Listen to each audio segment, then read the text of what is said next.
નમસ્કાર ખેડૂત મિત્રો, હાલ આપણે આવ્યા છીએ દરિયાકાંઠાની એક વાડીમાં, જ્યાં આપણે એક ખેડૂત મિત્રની સાથે વાત કરીશું કે એમણે જે કપાસ વાવેલો હતો તેના વિશે આપણે તેના મંતવ્યો જાણશું. મારું નામ ભીખાભાઈ ભોગાભાઈ ભીલ, મારું ગામ રેલિયા, તાલુકો તળાજા. આ યુની મોટી વેરાયટી અને ચામુંડા એગ્રોમાંથી લાલજીભાઈ પાસેથી લાવેલો.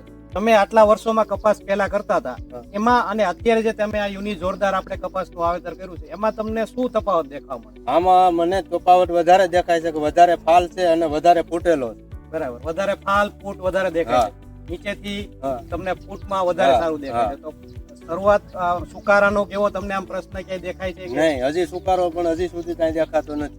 તમે આમાં ચૂસિયાની કોઈ દવા આપેલી છે કે કેટલી વખત આપી છે એવું કઈ ખરું? દવા મેં એક વાર છંટકાવ માર્યો છે આ લાલજીભાઈ પાસે લાવી. બરાબર.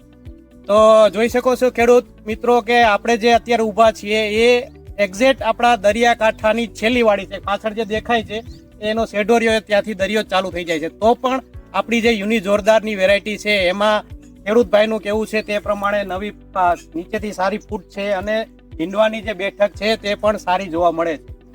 તમે ખેડૂત મિત્રોને કોઈ સંદેશ આપવા માંગો છો કે આ વેરાયટી વાવાય કે શું એમ?